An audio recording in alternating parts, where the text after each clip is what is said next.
Hello, happy Tuesday. Welcome to PCAP's Native Prairie Speaker Series. My name is Caitlin Rose Eiler, and I'm the Stewardship Coordinator with Saskatchewan Prairie Conservation Action Plan, or SKPCAP. Today, I'm really excited that Gail Fennell will be speaking to us about how to include native plants for your garden. Before we get going, I'd like to start by stating we respectfully acknowledge that we are on the traditional territories of many Indigenous nations and communities, past and present. For millennia, they've worked to protect these landscapes and the life these areas sustain. I'd like to thank these Aboriginal caretakers and acknowledge the ongoing work and presence of Indigenous peoples in Canada today. I'd also like to mention that we have a number of webinars coming up. Join us for a webinar tomorrow about sustainability and regenerative agriculture by a Métis Guardian. On May 13th, we'll be hosting a presentation about leafy spurge by Sheila Tylon. In June, in celebration of Native Prairie Appreciation Week, we'll be hosting a webinar on June 16th by the Royal Saskatchewan Museum about urban wildlife in Regina. And on June 17th, author Dale Leckie will be speaking about wildlife, landscapes, and geology and exploring connections. As always, you can register for these webinars on the PCAP website. We'll be taking a break from webinars in July, and we also try to record all of our presentations and upload them to our YouTube channel, and this one will be uploaded there in the near future as well. And a reminder to all of our listeners out there, we've had a huge registration, which is fantastic. It's so great that so many people are interested, but because of that, everyone will be muted for the duration of the presentation. But if you have any questions, just type it into the Q&A section of the webinar dashboard at any time, and questions will be answered towards the end of the webinar. I'd like to take a moment to note that financial support for today's webinar is provided by our presenting sponsors, North American Helium, Saskatchewan Cattlemen's Association, and SaskTel. Silver sponsors are Innovation Credit Union and Ranchers Stewardship Alliance, Inc. Now, a bit about today's presenter. Gail's fascination with native plant species began 20 years ago when volunteering with the Edmonton Native Plant Society. With ENPS's positive mentoring, Gail organized a community-supported project that successfully introduced native forbs and grasses to a stormwater catchment area in her neighborhood. Since moving to Regina in 2017, Gail organized a 5-year volunteer project, rejuvenating the Nature Regina garden at the RSM to become a showcase for native plant species that grow best in Regina, and highlighting the diversity of beneficial insects and wildlife that depend on these plants in a city. Gail's current plans use native plants, fruit-bearing trees, and shrubs to create a pollinator corridor and food foraging forest that will also support migratory birds to safely pass through Regina. So with that, I'm really excited to be able to pass it over to you, Gail. Thank you so much, Caitlin. I'll just get myself set up here. And where's the play? There's the play. Oh, maybe it's me. I have to turn it off. Is it working? Yes, we can see your screen there. Perfect. That's awesome. That's good to know. That's the quickest I've ever done a webinar and got on to talk. Thank you very much for asking me to be here today, Caitlin. And I'm thrilled to know that there are so many other people who want to know more about growing the native plants. And I hope that I have got something that I can share with you that will help you enjoy the plants more in your own garden. So I'm guessing if you're here, you are curious about native plants and growing them in your garden. Maybe you've even tried it, but that's great because being curious about the plants and the insects that visit them will be the key to enjoying the garden community that you're creating. There's always going to be something happen that you'll say, what's that?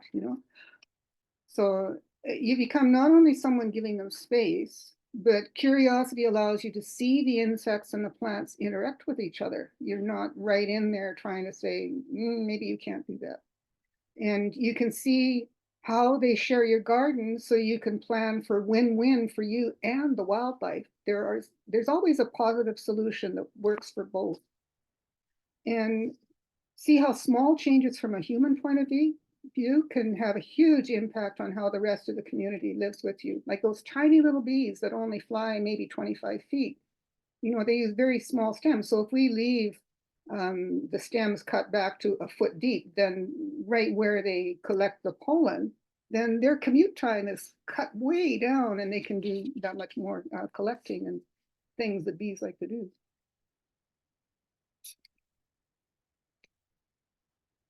So, but why grow natives? The native plants? That's a question I get a lot. And the number one reason is they know how to grow here. They've got thousands and thousands of years of practice growing here in prairie conditions. They are not little princesses. They know how to be tough plants in tough conditions.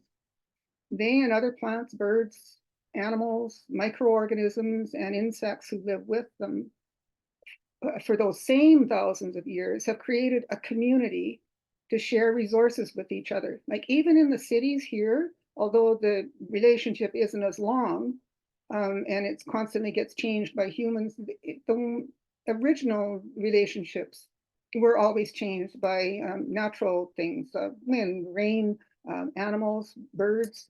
So it's an evolving relationship, and now it includes us in our cities. But the plants may be able to teach us how to build resilience back into our food crops as well, because those are food crops, a lot of them we use originally were the plants that lived here, but they didn't produce a lot of seeds. So they they were changed to have more seeds or bigger seeds or different seeds that grow at the time the farmer needs. But now there's some researchers looking at how to build resilience back into those same plants so that they need fewer resources to grow them. Many of the native plants are edible and tasty, but just like potatoes and tomatoes, you have to have someone with experience and knowledge teach you which parts to eat and how to prepare them. You definitely don't want to be eating potato leaves, but the potato roots are great. The tomato fruits are great, but don't eat any of the other parts. So one of the things Heather Holm talks about is keystone plants, also Doug Ptolemy. And so what's a keystone plant and why would we want to know more about them? There's different keystones in every species. So plants have some, animals have some, the birds, they're the players that are so important that if any of them disappear, the whole the whole life web collapses. 3 of the keystones for the flowers, the asters, the sunflowers, and the goldenrods feed up to 90% of the generalist bees and butterflies, the ones that don't mind, for the most part, they don't mind which pollen and which nectar. But they also have their own specialists. So that's why we're not sure how many percentage, but it is most of the insects. So if you're just growing those, if you've only got room for 3 plants, you would have one of each of those. And bees and the butterflies in your yard will be happy to use all of them. The top one is the goldenrods with a little skipper. I don't know if you can see the little skipper's striped antenna on your screen, but those striped antenna are one way that you can tell a skipper butterfly from another one. And the little bee or wasp, I'm not sure, in the middle picture is on an aster, and the Hunt's bumblebee is on native annual sunflower. That one's the annual. The other thing, another keystone that grows here, and Doug Ptolemy talks about them all the time, oak trees, oak trees. I was absolutely amazed to find out oak trees actually grow here. They grow in the Qu'Appelle Valley. They're called bur oaks, and they're not those tall, stately trees down east. These are the ones that live a tough life on the prairie, so they have real character to them, but they support a huge number of the pollinators. Sorry for the noise. I can't use the earphones, but getting that worked on. So, but how do I start my pollinator paradise? So planning. What is your dream? That's where you start. Is what's your dream? What it is you really want to do? Is it the pollinators? Do you want more birds in your yard? Do you just want more flowers in your yard? The others will come, but maybe it's the flowers you're thinking of. So just like painting a picture or painting a room or building a fence, the key to less future rework And less maintenance is having a good plan and preparing for your garden. So what's your dream? Maybe butterfly and bee, B and B. You want some place for them to have food and some place where they can have their nests. And a butterfly garden maybe, or a moon garden with white flowers for the moths at night. There are roughly 800 and some species. I was just listening to a CWF moth webinar the other day. That something like 850 species of moths in Canada have been identified, and only 160 or so species of butterflies have been identified. So we really need to think of butterflies and moths in the same group because they use the similar resources. Perhaps your dream is a pollinator paradise, like the Nevada bumblebee on that scarlet mallow, or the fly. That's a fly on the blue-eyed grass. Or maybe it's the butterflies because they're big and you can notice them, so they're easier to find. And the little bumblebees on the showy milkweed. All plants that many, many insects love.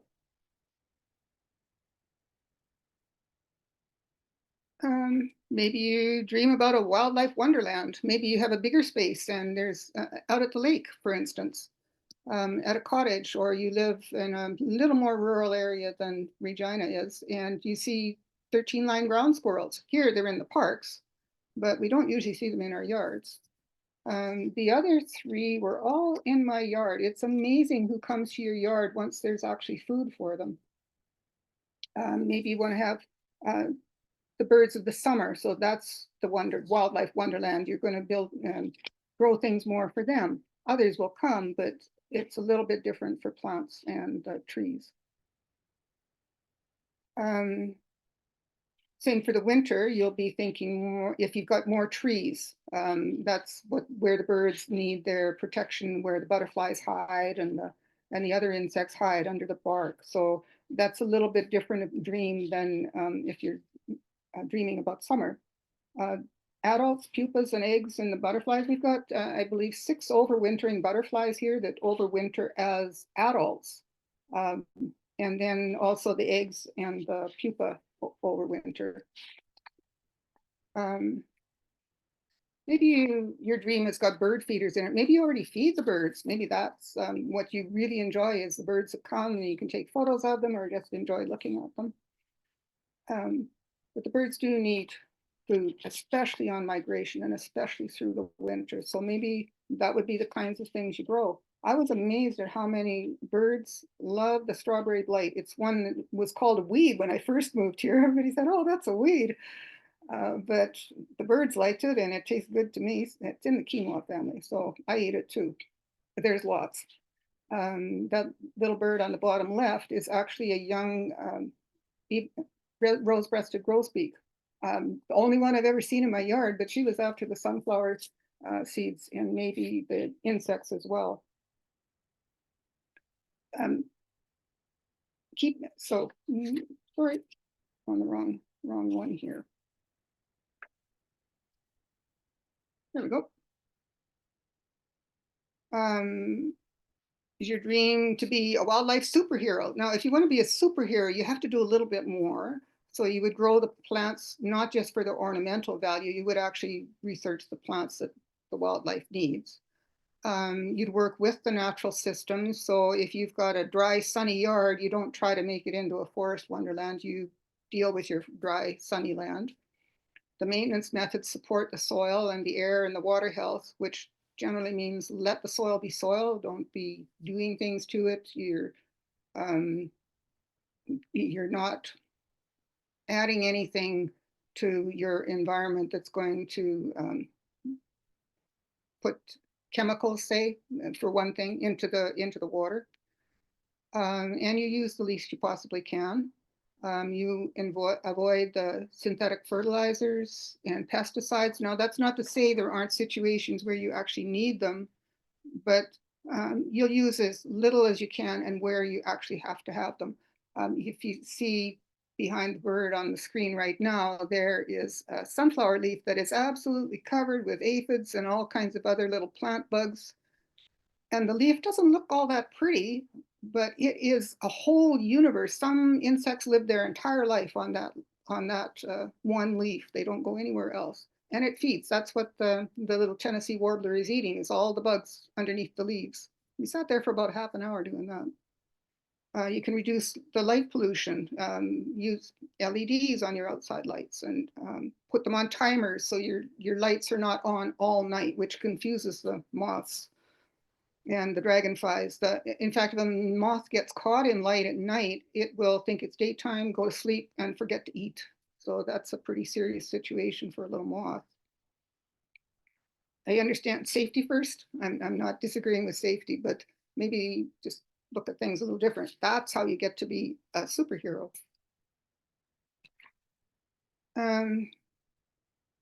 So you could be the first in your neighborhood to grow a butterfly weight patch.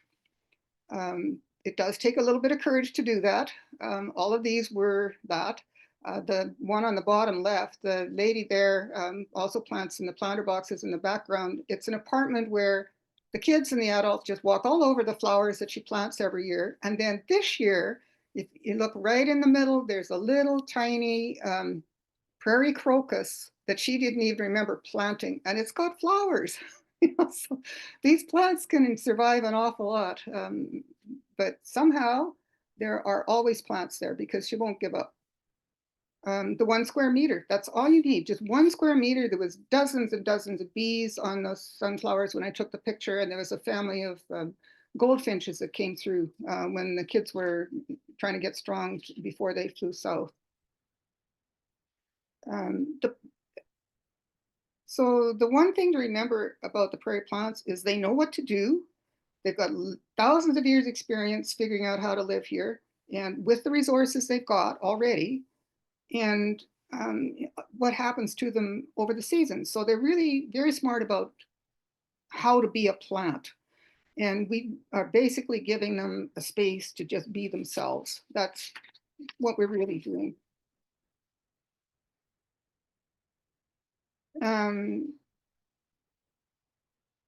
So the cues to care are the signals that we give to our neighbors and other people that are passing by that we're taking care of this space. So clear paths is definitely one. It's a familiar cue. That's the one that's in the more traditional landscaping. So it's a very useful one. You can use low plants along the edge or borders. You can build the borders or just let the plants themselves be borders. What was I going to say? Okay, sorry. Maybe you're ready for a bigger space. This is actually my front yard after 3 years of going from a flat lawn with no slope to it. I did a little bit of changing the slope so that the water wouldn't run down quite so fast. And the plants did give me some surprises. So be ready to make changes. The plants are just being themselves. And if I chose the wrong plant, that's not their fault. But I always find someplace else to give that plant. There is, I believe, 20 some species altogether in my yard here. It's a little bit much, but I'm one who can't say no to a little plant that needs a home. So I've got a lot of plants in my yard, and when they get to be too many, I share them with other people.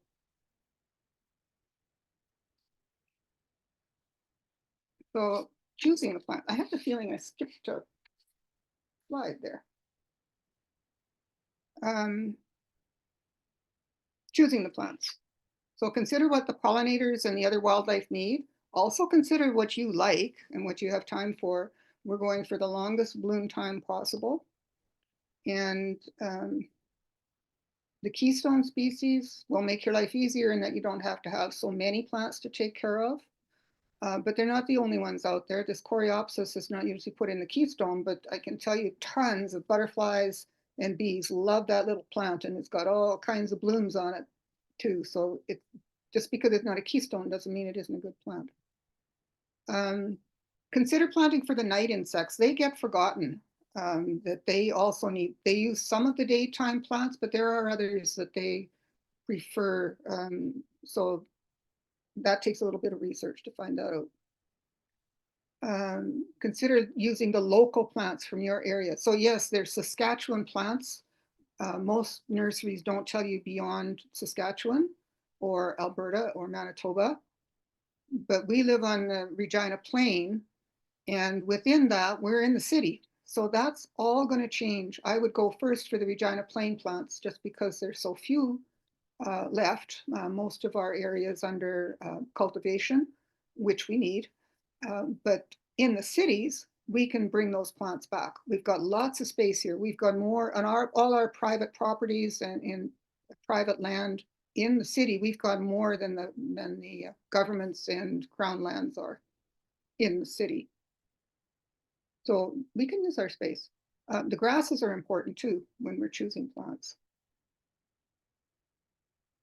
Annuals? Yes, I was so surprised. Everybody told me, oh no, all the native plants are perennials. No, they're not. That would be crazy.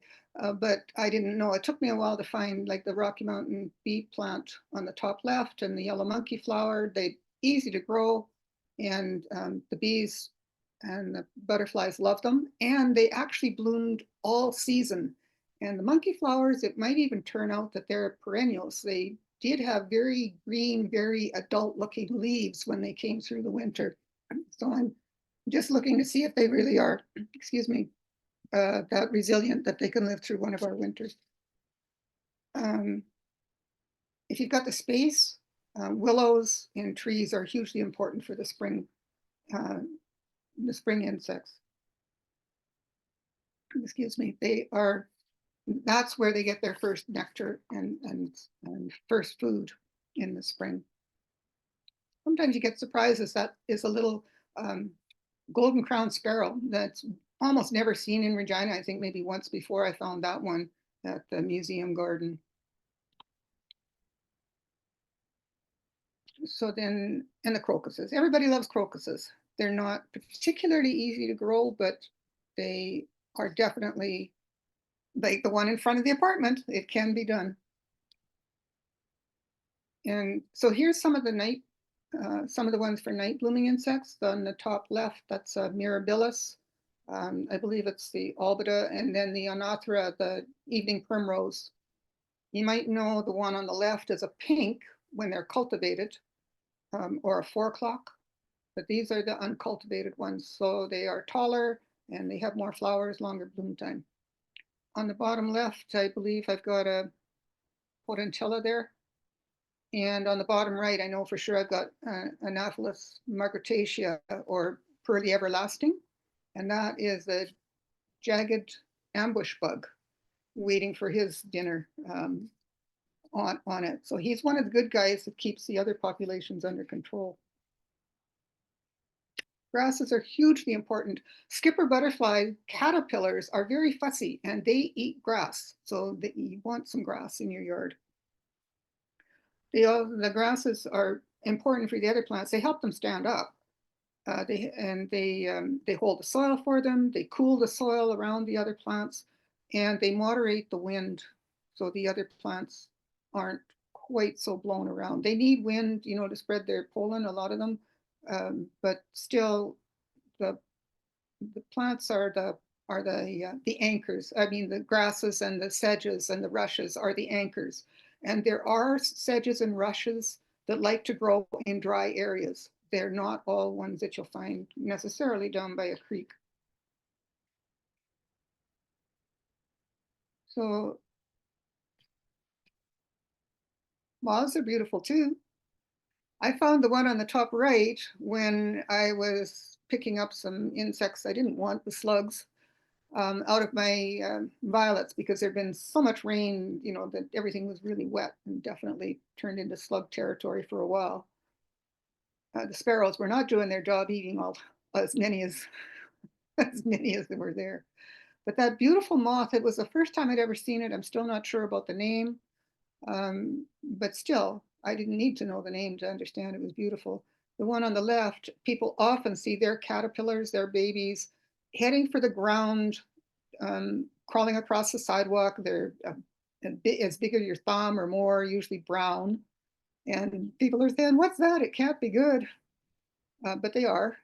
And the other little moth is one that I see around that rarely get a chance to take a photo of. It's in its babies, the caterpillars are what we call the inchworms. That's why it's called a geometer moth in its other name. So they're the ones that lift up and down, and then they scrunch their back legs up, their real legs back up to the others, like they're measuring the space. All of these are good food for the birds.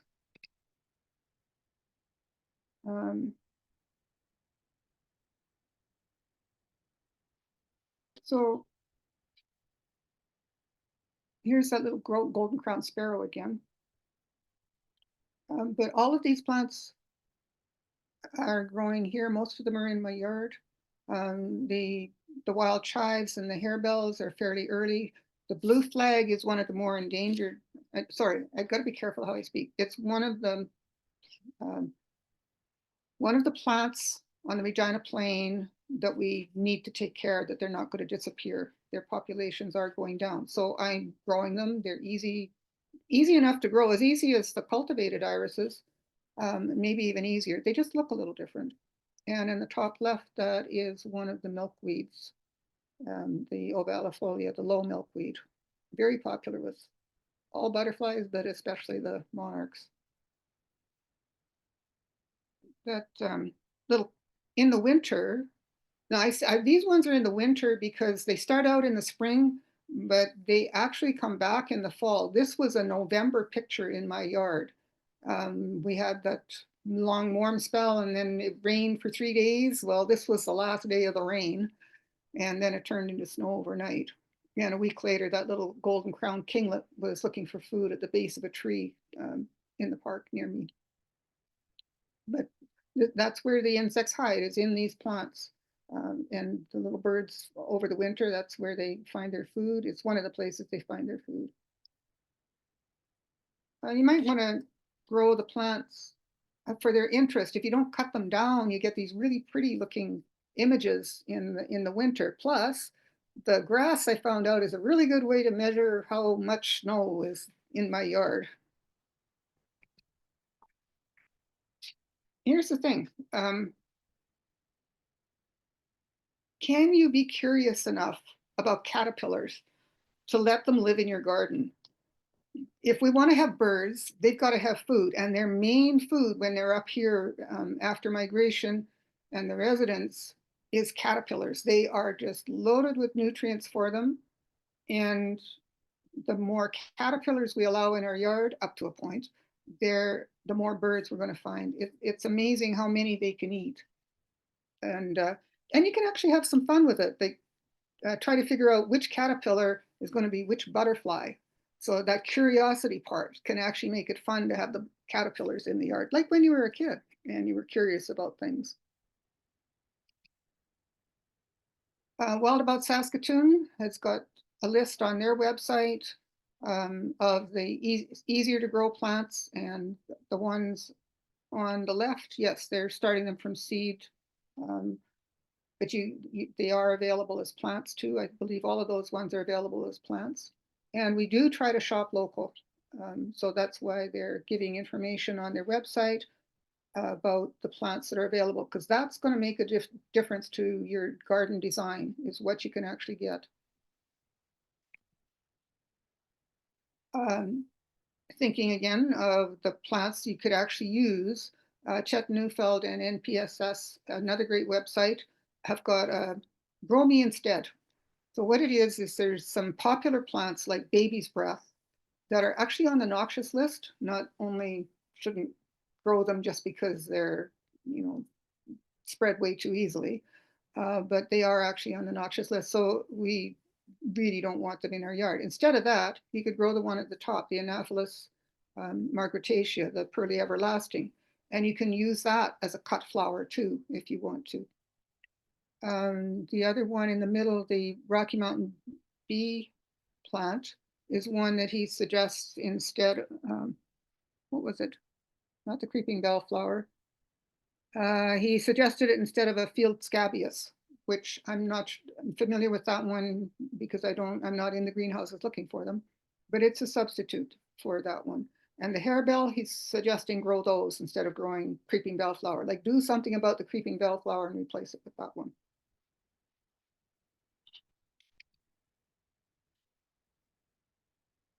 So why am I going on and on about caterpillars? Well, I haven't yet, but I could. That's what's on the screen. Chickadee parents have to find 500 caterpillars a day. Like that's a huge amount. I filled up a gallon jar with bits and pieces of macaroni to use in a display, and 6,550 pieces of macaroni fit in that jar. And that is about what the chickadees need in the 14 days that their babies are in the nest. So if the chickadees need 500 caterpillars a day, how much does a robin need? I mean, those babies are even bigger. And then they need at least that much again when they're out of the nest and still being fed by the parents. That's an incredible number of caterpillars that they need to have. The raptors, they have a complicated relationship with people outside the city. Inside the city, even then, because I know there are people who don't want to have the ground squirrels anywhere near their yard. But I know there's hawks living around the outside. There's at least 4 hawk families I know of. So when you think about it, that would be 2,000 gophers that could be food for them if we don't poison them. Will they get them fast enough? Probably. Those babies are hungry. So the next level thinking is, are you curious enough about the animals that are going to be sharing your yard with you? Are you willing to wait for them to take care of what we see as a problem? Heather Holm is one of my heroes. She is one of the people that I can actually understand what she's saying. Was her original book written several years ago, still highly relevant for people that are just starting out or want to know a little bit more. She's got lots of examples, although it was written for Minnesota. The ideas that she has in them are applicable everywhere. We even have a lot of the plants here that she's talking about. So if you need the resources, you're not sure about, which bees and butterflies, or sorry, which bees and wasps you should trust, she's got a lot of information about all the different ones that are there. So her soft landings is one of the new ideas that are here. And she calls it soft landings because when you think about it, caterpillars spend a lot of their time in trees and they come down to the ground to pupate. Often for as much as 9 months. A lot of the caterpillars, the butterflies, spend much more time as a pupa than they do as an adult, and even over winter. So when they land on that hard turf, they can't get into the soil that's usually around, and the turf that's around a tree. So she's saying, let's change what we have right around the bottom of the tree, and then these guys have soft landings. The added bonus is the tree is getting nutrients from all these other plants that are growing. They actually give to the tree more nutrients. So the tree is healthier and more resilient, more able to stand all the changes that are happening to the weather right now. And there's a few other things like not mowing right close by because you are going to be mowing up the caterpillars at some times of the season. Everybody's got their own aesthetic for what they like for their yards. She's just setting these up as ideals for people who can make a change in what they're doing. You can also grow smaller trees. They don't have to be giant ones. That small trees work too.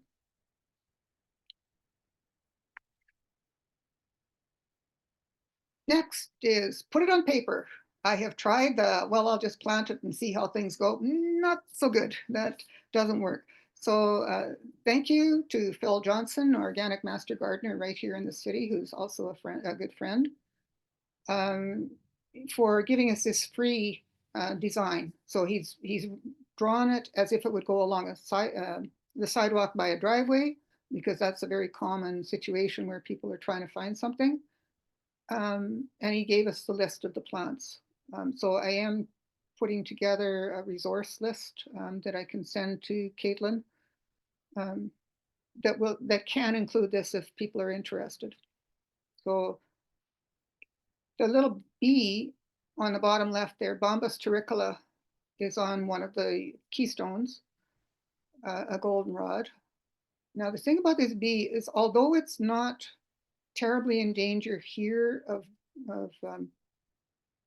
for lack of the numbers, they are here, but we need to make sure they've got food so they don't become endangered here. Other provinces, they're disappearing. So it's really, really important that we do everything we can to keep the population stable or growing here when we have got them, and we can make a difference for this species just by growing a goldenrod or an aster. The next one that he gave is a food forest. So things like high bush cranberries, Saskatoon, sour cherries, dwarf or semi-dwarf apple trees. The IP patch in the picture means insect pollinator patch, which is great. So this is an example of the soft landings and plants and shrubs that work together. Also, when you have shrubs around a tree, the bees, the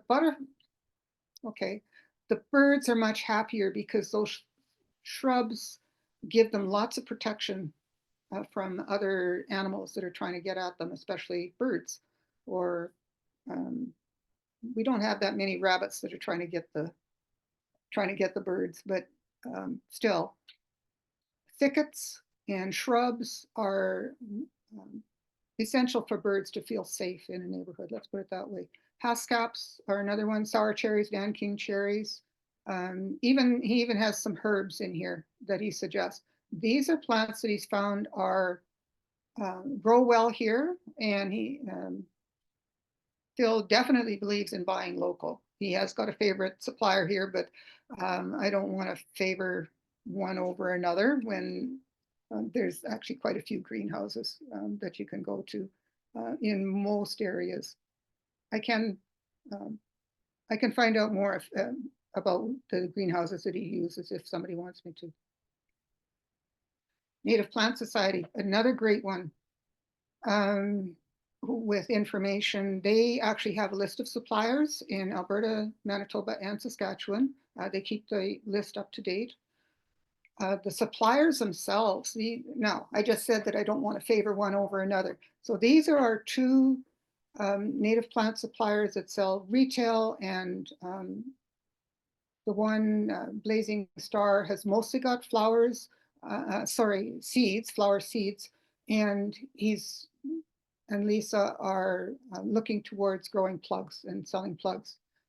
A Prairie Bouquet, Corin is growing the plugs. She sells the plugs. So we actually have a supply right here in Saskatchewan, of native seeds from Saskatchewan being grown in Saskatchewan into plugs. So it's coming. We will have suppliers that are local to us. Not that the other provinces, Manitoba and Alberta, don't have plants we can use, but these ones know our conditions better. So thinking about where your supplier is makes a difference to how successful your garden is. Here's another one.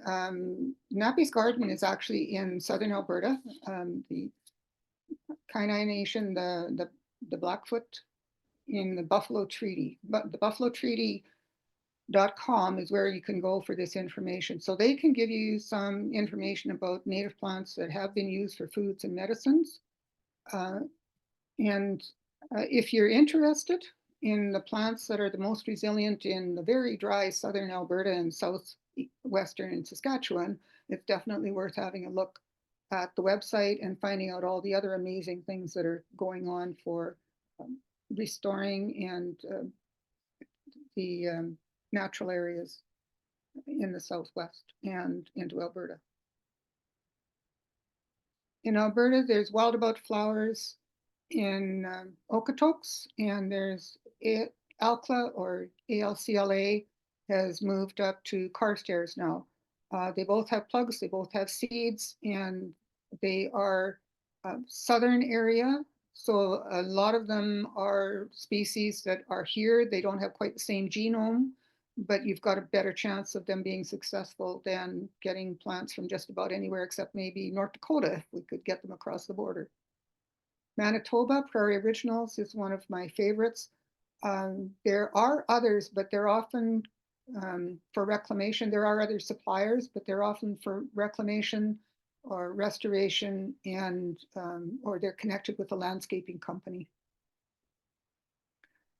Oh, just a pretty bee. I think that's actually a cuckoo bee that's on there. So they're one of the bees that control the other bees. They don't, just like the cuckoo bird, they don't actually make their own nest. They use other bees' nests.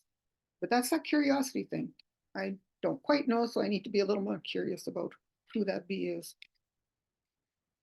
And a shameless plug for our spring sale that's coming up in June the 8th. We're going to have it right after Mosaic is done. We'll be up at Namawayathaton Center.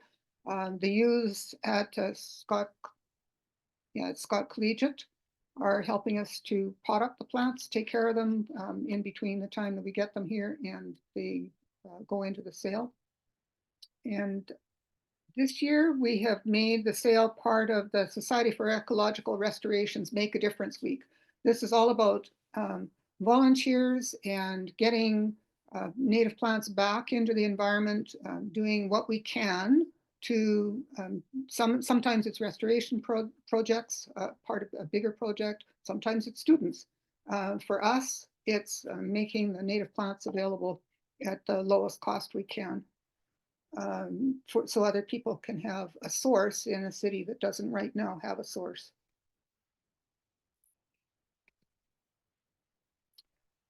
Raptors are probably not everybody's favorite, but they're part of the web, not necessarily something that you would be wanting to grow specifically for.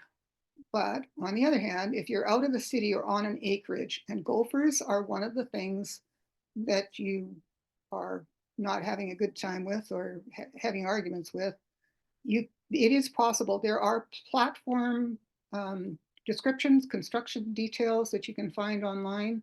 The only one that I've got the book for right now is not in publication anymore. It was printed in Edmonton. So you Swenson's hawks, red-tailed hawks, and the others that used to nest on the ground before there was trees will actually nest on a platform.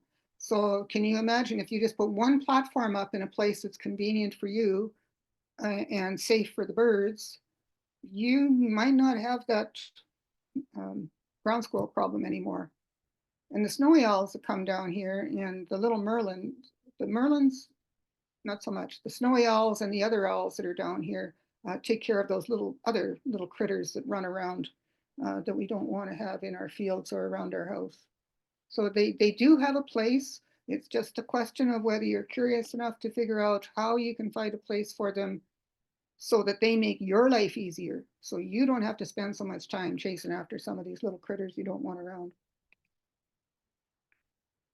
So the next part, I'll try not to take too much more time so you have some time for questions, is growing the plants from seed. This is what I know the least. This is what I'm absolutely learning from as fast as I can. So the good news is the seeds already know how to be plants. They have the prescription, the instructions are right in there. They've got two little, not leaves, they're the pre-leaves are all folded up inside that seed, and they've got a little growing radical ready to come out, and they're measuring the temperature, the light, their temperature, light, and they must be measuring something else, humidity, those three things by changes in a little chemistry mechanism that they've got there. When it's the right time, then out they come. So we're trying to create that right time, and we're guessing and we're doing things to trick them into doing it when they weren't planning to. We give them the situation. One thing is some of them have a tougher coat and they need to be scratched. An easy way is to put a piece of sandpaper in a jar or a can and then just shake the seeds in there. That should be enough to get the seed coat started so that the water can get in. I don't have a lot of space, so I start the seeds this way. Not everybody does, and you do have to look at them absolutely every day because it's just hours and they can sprout sometimes. So I put a coffee filter in a little baggie. Some people use sand, and that works too. I dampen the medium, and then I sprinkle the seeds fairly evenly. You don't want them sitting one on top of another. Label it with the species, the nursery you got it from, and their source. That can be important, and the date. If the nursery can't tell you the source, that's all right, but I would buy from a nursery that can tell you the source. Most of them are very, very willing to let you know. So then I took all of the closed baggies. Sorry, before that, you just tip the bag sideways, and you should not see any puddles of water. If you do, then tip it out, because too much water will definitely not help these guys. So I put it all into a little container, another one that's a recycle with a clear lid, and I put them outside. I did not put them in my fridge. This was on April 14th. I just put them outside. And then I transferred to trays or root trainers at the first sign of radical sprouting. And that happened yesterday. So I've got to get going and start doing that. It didn't take long, 2 weeks, and these guys were ready to go. There's definitely plants that don't have to be cold stratified for any length of time. This is the more usual way. You take a medium. I happen to use the Pro Mix without the extra fertilizers in it. It's just a regular planting mix, not the seeding mix, because you can use that for the fine seeds. I just happen not to use it because I can get big bags of it. It's relatively inexpensive. My one sadness is it's still peat. I have not found a successful way for me. Other people have found successful alternatives, but I have not found one that works for me in my yard the way that I garden. Still looking, still curious. So when you dampen it just enough to hold it in your hand, when you open your hand, then it stays in a lump without feeling soggy and wet. Put it into the trays, sprinkle the seeds on top, label. I should have labeled every single one of those cells. It's just amazing how those sticks can disappear. But put the species, the date, and the source. SNS stands for Skinner Native Seeds. And hope that the birds don't decide they're going to play with your sticks or something else. You knock them out. Lightly spritz the seeds so the seeds have contact with soil, and cover if needed with sand or soil. Some seeds definitely don't want. The instructions are usually right there with the seeds. At the bottom was a damsel bug that came to say hi while I was working outside doing this planting. And he ran right over to one of the Bromus porteri seeds, which is just about the same size as him. And I don't know what his intentions were, but they certainly looked amorous at the time. It took him a second to realize that it was not another damsel bug in there, but it was quite funny. Then it doesn't matter which way they were started. The other way, they get transferred into pots at least 4 inches deep. 6 is even better if it's grasses. When the roots get to the bottom of the cell, and still protect them from that direct midday sun. When they're seedlings, they need light to grow, so they're not leggy, but they definitely don't need the same full sun that the adults have. They would normally be in the shadow of the adult plants or other plants. Very important to keep them evenly moist, but not saturated. Such a balance. It's way harder for us to understand how to be a plant than it is for the plant. So these are my yucca plants that I actually planted a year ago in February. They were too small to put into a garden, so I kept them for over a summer and a winter, and this year they should be good to go. Very tough, fairly easy to grow. I was quite surprised. They bloom once in 4 years, so a long time to wait, but worth having in a dry garden. The astragalus are starting to come along. Another one that doesn't need to be stratified. I was surprised that a legume doesn't need to do it.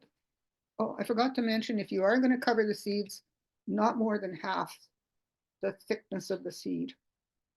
I have a friend who liked to grow things directly in the ground. So this was her method of making sure she knew what was where. She would have the tags, she'd have her list, and she color coded everything so she knew what was what when it came time to move the plants out of there.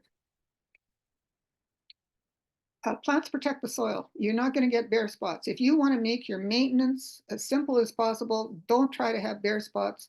Mulch is not great in that it doesn't put any more nutrients in the soil. It does keep it cool, but it's not helping the community of the plants and the insects.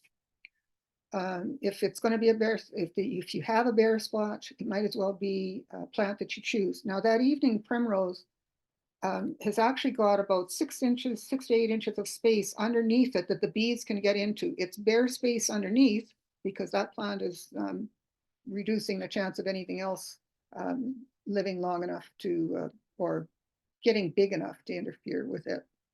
On the bottom right is the newest milkweed that I'm trying. It's called world milkweed. It belongs here. It likes dry, and it's an awesome little plant. It does spread, but the branches are quite open, so other plants can fit in between it.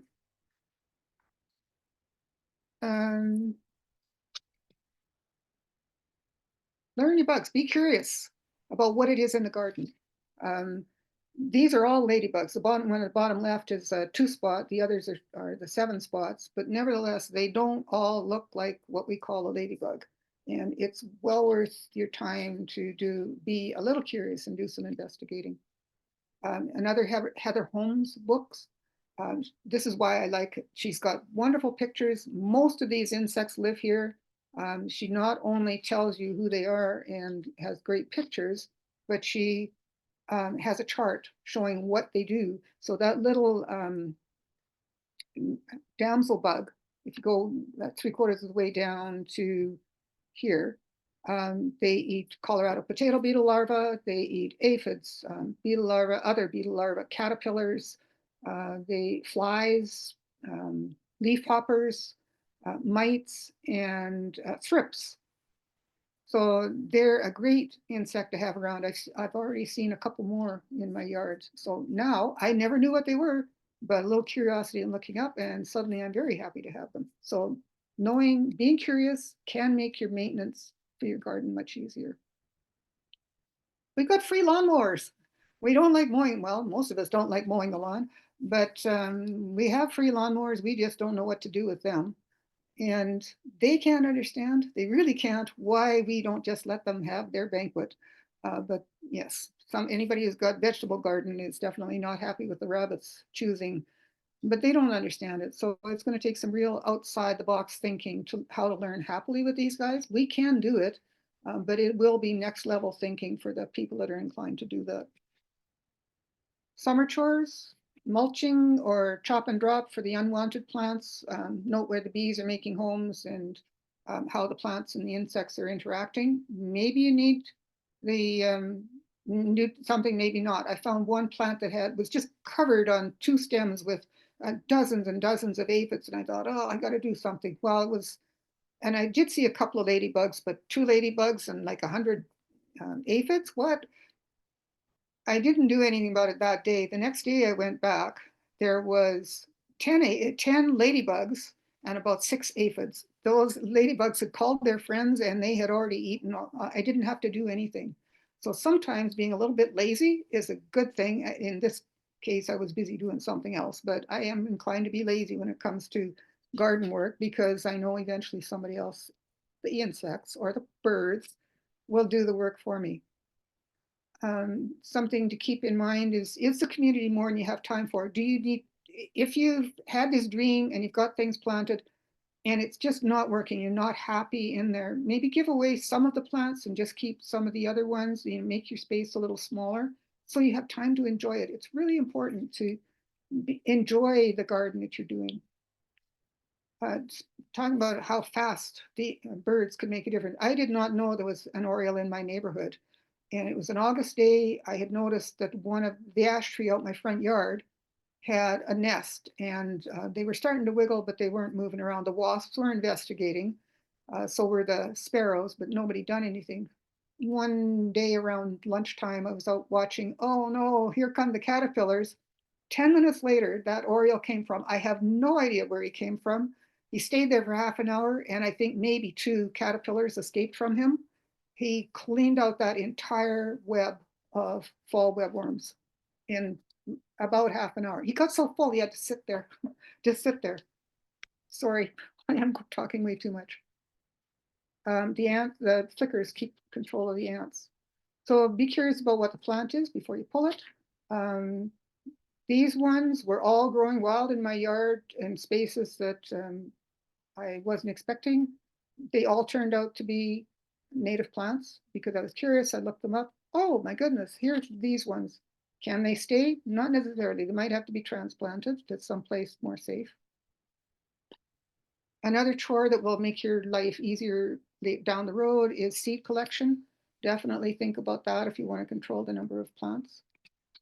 Being curious and next level thinking is, can you accept having some dead tree or dead wood material in your yard? The bees on the bottom left there definitely thought it was a great idea in that park. And here's something you can do. If you're curious about eating the native plants, Sandra's book is a wonderful one. She's got modern recipes and some more traditional recipes that you can use. On the right, Catherine Verrill wrote a book promoting local eating locally. So she's promoting the Saskatchewan, the products that Saskatchewan farmers grow, in very tasty recipes in there too. And there's stories in there about the people who wrote the recipes, about some of the ways that other people are using, about the food in this province. That's what the stories are about, is about the food in this province. If you have to pull up plants, don't waste. Use as much as you can. Use the resources. The plants spent a long time growing. I turned some Virginia creeper vines into some reeds. So that's one example. Eating the food, eating those plants is another example. Best book you could ever read about plants and their place on the planet is this one by Zoe Schlanger. She is a journalist. She writes a good story. So she's taken the science about how plants live, and she's talked to the researchers and made it into a good story. And it's a wonderful book to read. You will never look at plants again the same way after you've read that book. I'll just give you one example. There was a researcher down in Chile who has been studying a vine for 25 years. He still doesn't know how the vine does it, but if the vine is growing past a plant, it can make its leaves imitate that plant's leaves. And if the vine keeps going up and comes near another plant, on the same plant, it can make those leaves imitate the other plant. And it's got its own shape. And the only thing he can think right now is to avoid the insect predators, making it less obvious which plant that is. But he's still investigating. He's still trying to find. There's all kinds of fascinating stories about how plants deal with living where they are. Here's some useful references. I can also send these out, or you can take a screenshot. I can send these to Caitlin. The city is not as against native plants and boulevard gardening as some people think, but you do have to make it look like it's cared for. And you do have to let people get from the sidewalk to their cars. You can't stop them doing that. So there's just a couple of little details, but really the city is all for having more plants instead of turf or rocks. Here's somewhere you can join in. The Butterfly Way is one way to get through. You can contact us on the David Suzuki Foundation. Just look up Butterfly Way and you can contact us if you have questions about that. And I can guarantee the bees and the butterflies are going to say thank you for all you do by coming back and bringing all their friends, because they will love the yard that you're in. So curious, being curious is about the bees and the butterflies, um, becomes understanding of their relationships with each other and the plants and with you.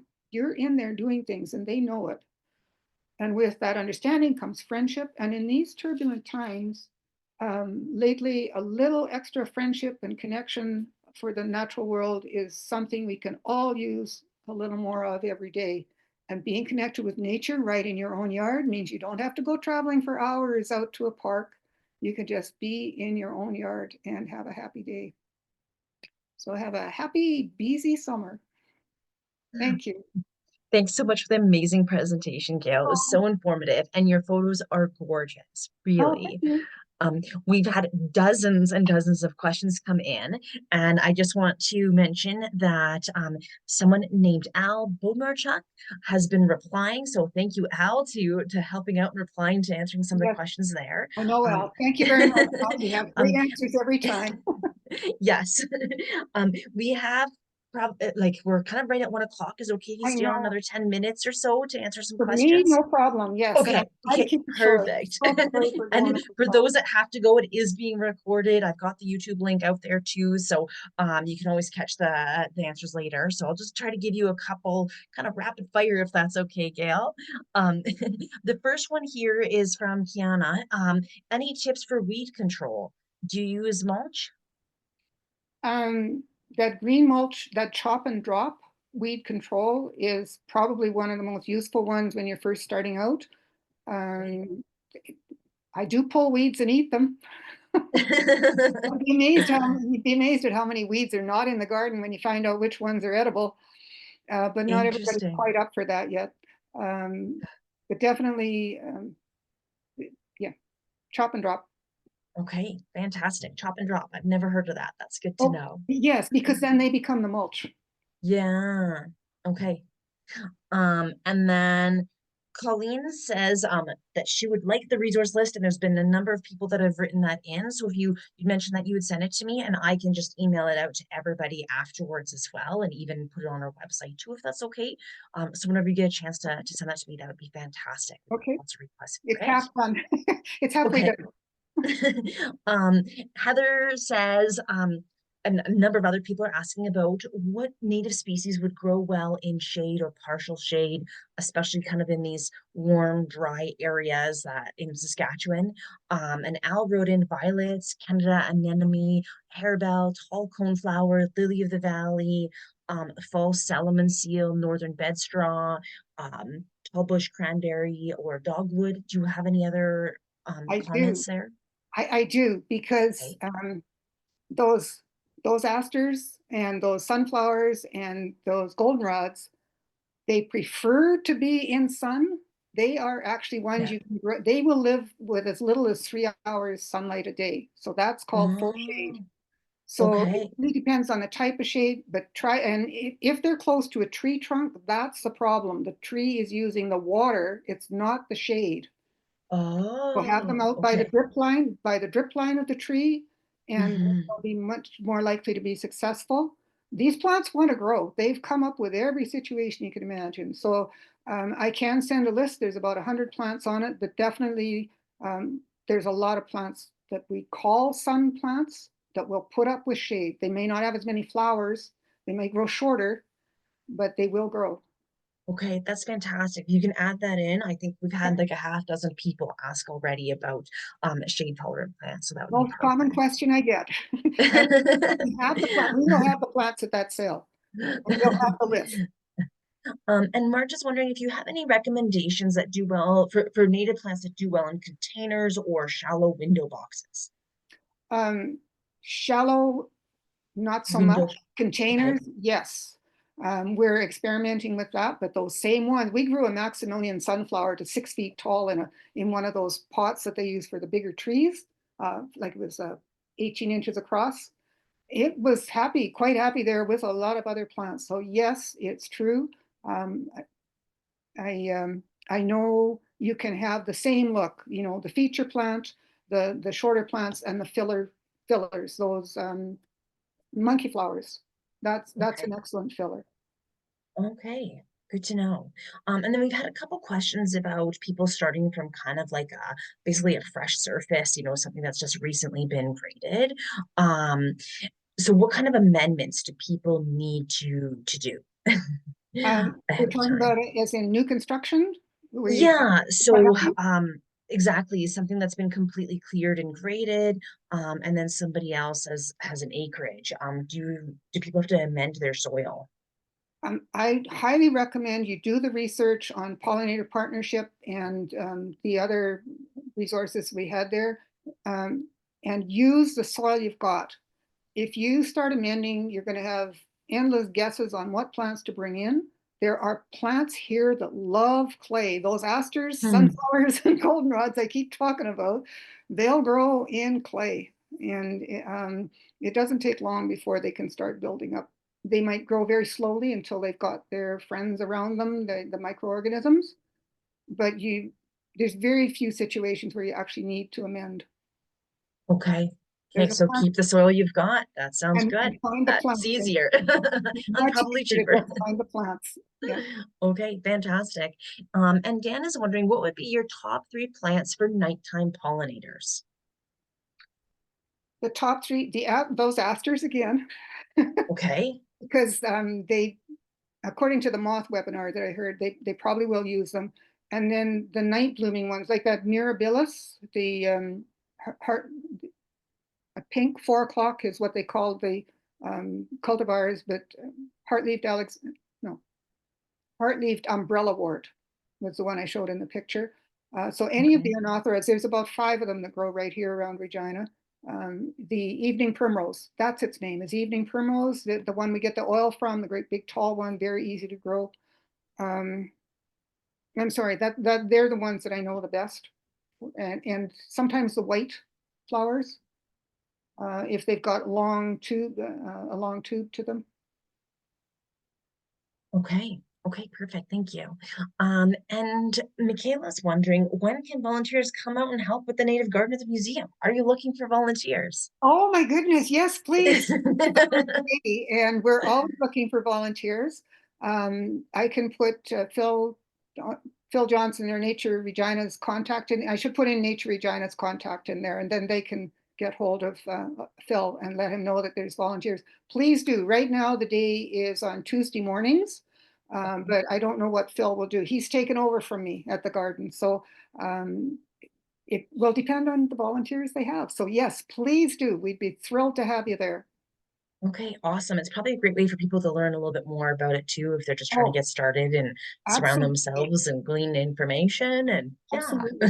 And you can see the plants. Like they're growing there in real life, and you can see how they react to other plants around them. Yeah, right on. And Diana's wondering, what type of grasses and sedges and weeds would you recommend? The easiest grasses to grow are things like blue grama, Udalua curtipendula, the side oats grama, June grass, alpine bluegrass, absolutely.